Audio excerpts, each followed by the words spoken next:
Alors, on considère une variable aléatoire d'un ensemble oméga dans R. Donc, oméga regroupe toutes les issues possibles, oméga 1, oméga 2, oméga n. Et puis, à chaque oméga i, on associe des xj en nombre inférieur. R est toujours inférieur ou égal à n. Et puis, on décide de transformer les xi par une fonction affine ax plus b. Donc, x1 va donner y1 égale ax1 plus b,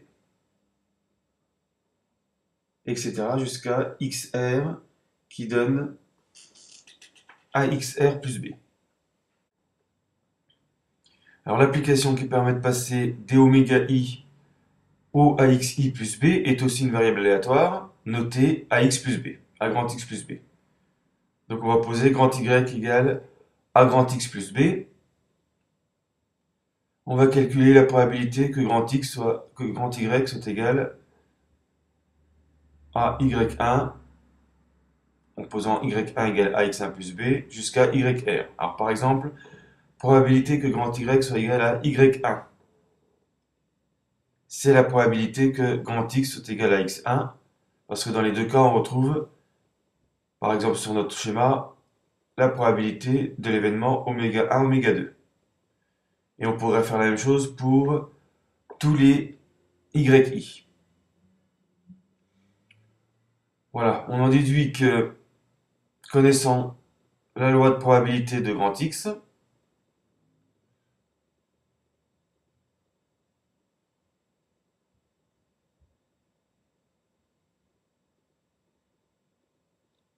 on connaît celle de grand Y.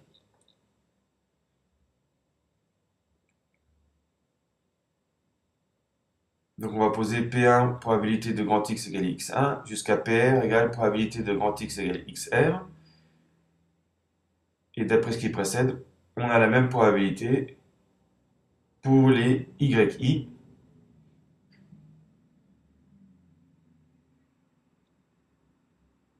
Voilà, la transformation ne s'applique qu'aux valeurs.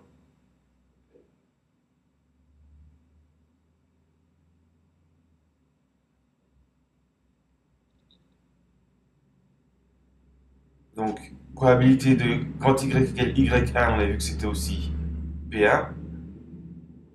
La même probabilité que dans le tableau précédent, jusqu'à YR. Et la probabilité, ce sera PR. Alors, on peut calculer l'espérance de Y en fonction de celle de X. Espérance de Y, donc de AX plus B. On va montrer que c'est A fois l'espérance de X plus B. Et puis, pour la variance, on a une formule similaire. Variance de AX plus B, donc de Y, c'est A au carré, variance de X, ce qui donne, pour l'écart type de AX plus B égale valeur absolue de A multiplié par l'écart type de grand X.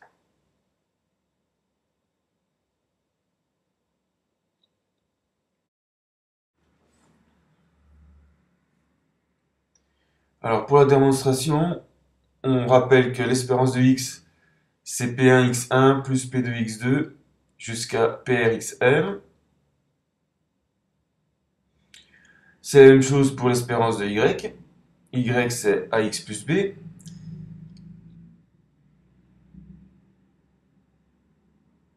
Ce qui veut dire que les YI sont tous égaux à AXI plus B.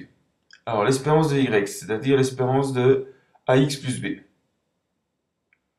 c'est P1Y1 plus P2Y2. On applique la même formule, plus PRYR. On remplace Y1 par AX1 plus B, et puis Y2 par AX2 plus B, jusqu'à YR par AXR plus B. On développe AP1X1 plus BP1 plus AP2X2 plus BP2, etc. jusqu'à APRXR plus BPR. On regroupe tout ce qui est factorisable par A, ça donne A facteur de P1x1 plus P2x2 jusqu'à PRXR plus B facteur de P1 plus P2 jusqu'à PR. Voilà, on reconnaît ici l'espérance de X et la somme des probabilités fait 1. Et donc on aboutit à A fois l'espérance de X plus B. Pour la variance, un calcul semblable. V de X, donc P1, X1 moins la moyenne au carré, c'est la formule habituelle, plus, etc. jusqu'à PR, XR moins espérance de X au carré. On applique la même formule à Y, c'est-à-dire AX plus B. Donc on va remplacer les XI par YI et l'espérance de X par l'espérance de Y.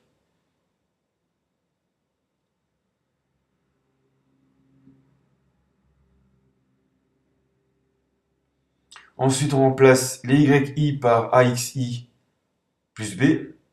Et l'espérance de Y qu'on vient de calculer, c'est A fois espérance de X plus B. Donc ça donne moins A, espérance de X, moins B. Le tout au carré, jusqu'à PR. Donc le YR, on le remplace par AXR plus B, moins A, espérance de X, moins B, le tout au carré. On simplifie dans les parenthèses, le B s'élimine, et on peut mettre A en facteur. A facteur de X1 moins espérance de X, le tout au carré, etc. jusqu'à PR, B s'élimine, il reste A facteur de XR moins espérance de X, le tout au carré. On sort le A du crochet, ça donne A au carré, et puis facteur de P1 X moins E de X qui reste au carré, plus PR, le A au carré on a mis un facteur devant le crochet, XR moins E de X au carré. Et on reconnaît dans le crochet la variance de grand X. En prenant la racine carrée de l'expression, on aboutit à donc l'écart type de AX plus B, c'est la racine carrée de la variance de AX plus B, ça c'est la définition de l'écart type. On remplace variance de AX plus B par A au carré variance de X. Donc ça donne racine de A au carré par racine de variance de X. Racine de A au carré, A pouvant être négatif, il faut mettre valeur absolue de A par écart type de X.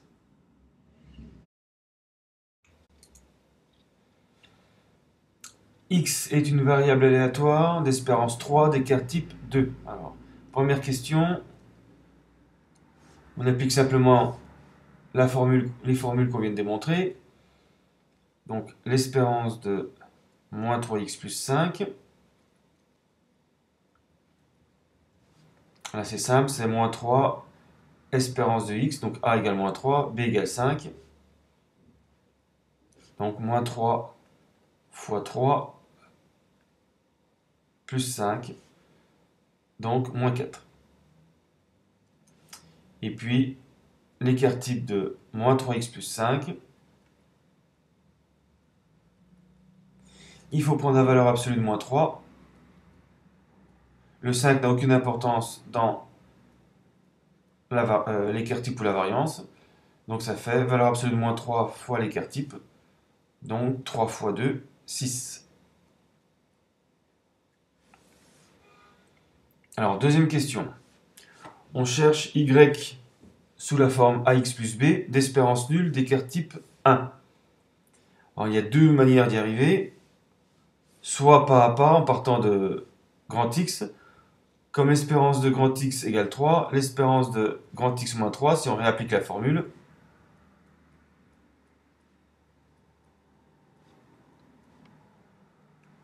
ça fait 0. Mais si on calcule l'écart type de grand X moins 3, c'est valeur absolue de 1 fois l'écart type de X, on trouve 2, c'est-à-dire un écart type 2 fois 3 grand.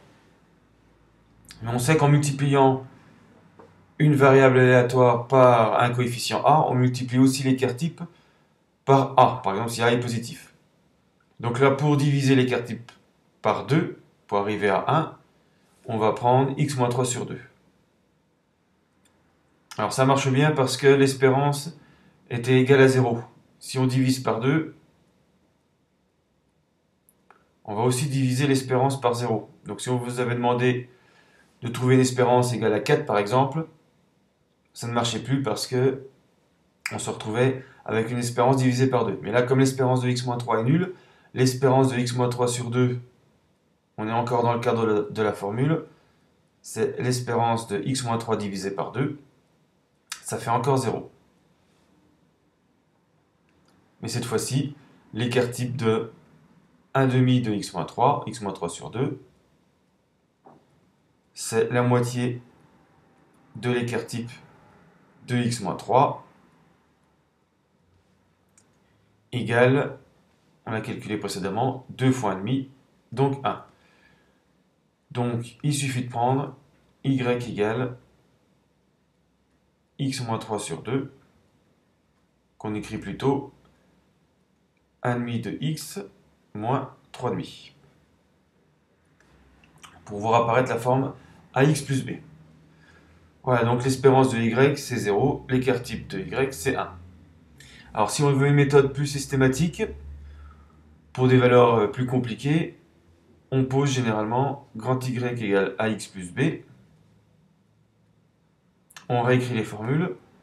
L'espérance de y, c'est a fois l'espérance de x plus b. Et puis, l'écart type de y, c'est valeur absolue de a fois l'écart type de x. Alors, si on veut une espérance de y égale à 0, sachant que l'espérance de x, c'est 3, on aboutit à la condition 3a plus b égale 0. On veut un écart type de y de 1, et on sait que l'écart type de x, c'est 2, donc ça donne 2 multiplié par valeur absolue de a égale 1. Alors il y a deux cas de figure, a positif, a négatif. Dans le premier cas, le système donne 3 plus b égale 0, a égale 1,5, ce qui donne 1,5 et b égale moins 3, moins 3,5. Et on retrouve la solution grand y égale 1,5 de x, de grand x, moins 3,5. Mais il y avait une autre solution avec a négatif. On a a égale moins 1,5. La valeur absolue de a, ça fait bien 1,5 fois 2, ça fait bien 1. Et donc b, cette fois-ci, c'est toujours 3 plus b égale 0, donc b égale moins 3a. Donc b égale 3,5. Et on avait une autre solution, grand y égale moins 1,5 de grand x plus 3,5. Là aussi, l'espérance de y va donner 0, l'écart type de y va donner 1.